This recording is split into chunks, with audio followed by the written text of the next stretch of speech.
What's up everyone, Darcblade here with a patch information video for Monster Hunter World. This is for patch 3.00 for PlayStation 4 and patch 3.0.0.0 for the Xbox One. This is otherwise known as the Kulve Taroth patch, which introduces the new monster.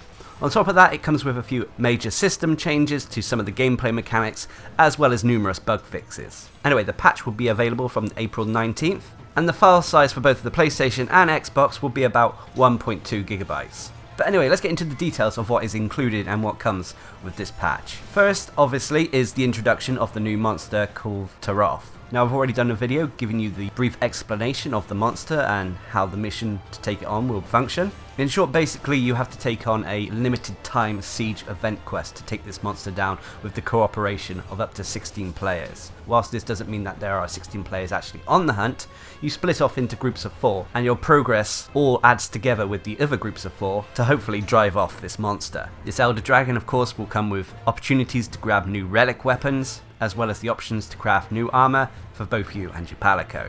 I'll leave a link down in the description as well as an annotation at the end of the video if you're looking for more information on the siege events and Kulve Taroth itself. Anyway, on top of the new Elder Dragon, we get a new location, the Caverns of El Dorado. The Caverns of El Dorado is a network of caverns shaped and influenced by both the Everstream and the minerals that Kulve Taroth has collected over the years. So it's a winding cavern location covered with gold. Even some of the endemic life seems to have adopted the gold into their lifestyles. During the trailer as well, you could see collection points as well as tools and traps to take on Kulve Taroth during your hunt as well. Now, whilst Kulve Taroth's nesting ground is yet undiscovered, it is rumoured to rest within the deep regions of the caverns, from which tremendous geothermal energies seem to emanate. So it's going to be an interesting zone. Me personally, I'm just happy to get a new zone, but to what size it will be, I'm not sure. Also, if ever monsters are going to show up here, that is something we have to wait and see. As I said, it looks like a complete new zone, as there were collection points like mushrooms and that when watching the trailer. So I hope that is the case and we'll get to explore this anytime, not just when Kulve Taroth is active. But we'll have to wait and see if that is the case. I'm sure during Capcom's livestream tomorrow they will confirm or deny this, in which case I'll put an update either in the description below or in the comments. But anyway, moving away from Kulve Taroth and the new area, and moving on to the actual changes that come with patch 3.00. Anyway, first we'll go over the major additions and changes to the game. First, they've added an interface menu and an option called HUD/help text size under the options menu on the title screen of the game. You can now adjust the HUD size to be larger than the default size, and to go along with this, the new subtitle text size option that came with patch 2.00 has been moved from the in-game options menu to the title screen option menu. This should help if you have a small monitor or TV and just adds a little bit of quality of life to the game. Anyway, next they've added a feature to sort investigations. So under your manage investigations, there should be now options to actually sort out and organize the investigations you have collected. This has been something that the Monster Hunter community has been clamoring for a while now, and I'm glad they've introduced it. Hopefully we actually get to search by specific criterias, so we can say search for a specific monster, the amount of reward money, or the amount of quest reward items. Nonetheless though, being able to sort this out in even the smallest way will definitely help in the long run. Anyway, next you can now trade or trade in items at once when selling them. So when you go to the vendor to sell your items, you should be able to sell them all at once, rather than have to go through each one separately. This only applies to items that are classified as trade-in items. Next, when pressing square on the PlayStation 4 or X on the Xbox One, this now allows you to switch between decoration name and skill name when setting decorations. If you've noticed that the decorations or gems you get, the actual name of the decoration is different from the skill you get from that specific decoration gem. This can sometimes make things confusing, but now all you have to do is press square or X to switch between them. Anyway, next you can now preview armor at the smithy even when layered armor is equipped. Layered armor, for if you don't know, is like a skin that goes over your armor. At the moment there aren't many layered armor options out there, but even if you're wearing them, you should be able to see what the preview looks like at least. Anyway, next an update has been made to the squad management so that players who haven't logged in for 30 days aren't automatically kicked from the squad. I actually didn't know this was a thing, but again this is adding some quality of life, especially for players who don't have as much time to play or have long breaks in between playing Monster Hunter World. Next, and this will please some of you out there, there's been a tweak made to the camera so it doesn't force you to follow an active scoutfly trail when you fast travel to a camp. This applies for when you faint as well. If you notice, when you do go to a camp, fast travel, or by fainting, you normally want to run to your tent to get more items than that, but the camera snaps your neck back in the direction of the monster, causing you to run in that direction. Whilst it wasn't the biggest of issues in the game, it was very frustrating. This has now been addressed and should no longer be an issue. Next, you can now cultivate ivy at the Botanical Research Garden. I noticed a while back that you couldn't do this, and it got in the way of me crafting my pitfall traps. This is now fixed and you should be able to cultivate ivy. Next, if a field researcher with important dialogue is present during an expedition, an exclamation mark will be displayed above that character's name on the world map when you depart to that region. This should help when it comes to completing side quests with the various field researchers in the game. Next, the search via play history description text has been reworded to be easier to understand. The function itself has not changed, but previously it read search for online session that you joined based on your play history. Now reads search for an online session based on your play history. Not really too big of a change, this one. However, the next two are quite big changes. First, with flash pods. In short, they've nerfed them.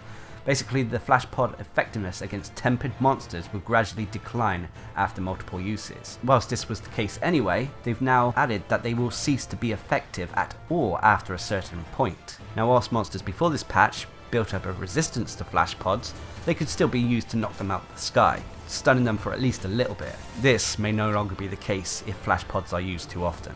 However, to coincide with the tempered monsters' increased resistance to flash pods, the special rewards that you get from tempered monsters investigations have been reworked to produce better results.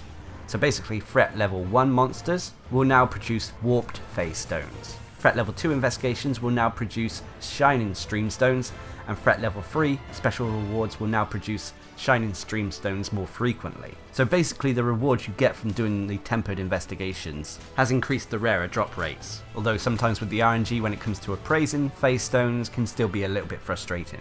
But anyway, let's move away from the gameplay changes and talk about the bug fixes that come with patch 3.00. Firstly, Capcom have put out an apology regarding the guild card lighting. Basically, they state due to updating the guild card lighting system when adding new poses during update 2.00 for PlayStation 4 and 2.0.0.0 for Xbox One, the lighting for existing poses were affected and players' appearance on the guild cards underwent a change.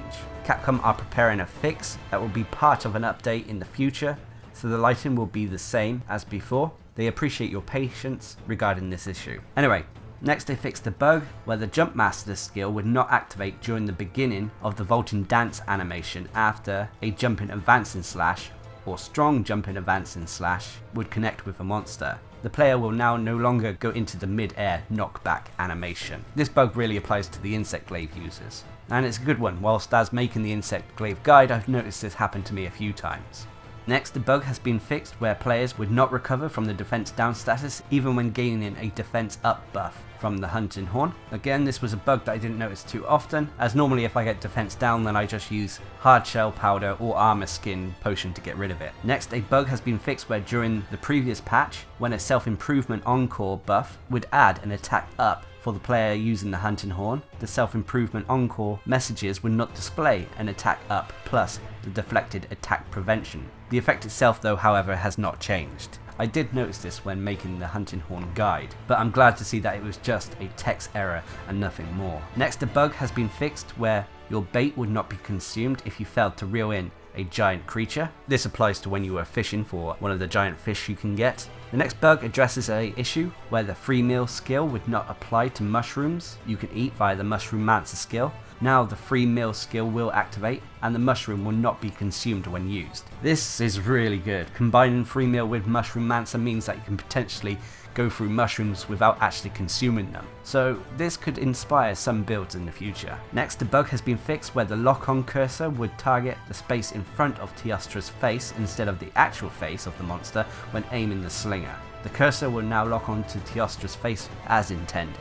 Next, another bug that has been fixed, which was an issue that caused mining outcrop points to not increase during high rank quests and expeditions in all locations, despite the environment information indicating that there was an upsurge of mining outcrops in effect. Next, a bug has been fixed to adjust the amount of nitro shrooms harvest when using fertilizer. If you use a fungi harvest up S, it will produce 4, and if you use a fungi harvest up L, it will produce 8. When it comes to the ecology survey, there was a mistake in the level display for monsters found only in high rank that have a maximum of 4 levels of research. So there have been changes made to the monster field guide entries. Next they addressed a bug where the charge blade move sword sliding slash was displayed as advancing slash whilst in the training area. I personally actually didn't notice this, and I'm wondering if I'm going to have to go back and edit the charge blade guide now.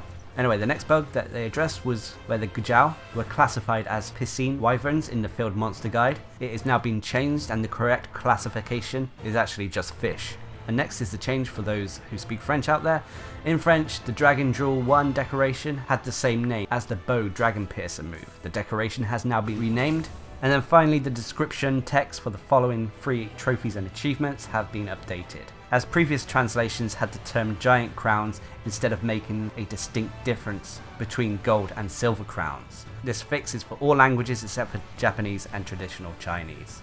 Also, when it comes to new content with this patch, there'll be updates to the store where you can pick up some layered armor. These are actually free. These are samurai looking layered armors, so they're up for grabs if you wish. So anyway, that's about it for the cool Taroth patch. There are definitely some decent changes that come with this patch, as well as obviously the new content in terms of new monster, and especially, hopefully, a new fantastic zone. As for the gameplay changes, as well as the bug fixes, I hate to say it, but just being able to sort out and arrange your investigations is going to be a big help. It's also going to be weird getting used to the nerfed flash pods, but hopefully the quest rewards you get from tempered investigations will balance out this nerf. We'll have to wait and see. But anyway, what are your thoughts on this patch? Leave a comment down below. And until next time, I've been Darcblade, bringing you a patch information video for Monster Hunter World. Hope you enjoyed the video, thanks for watching, subscribe and like for more.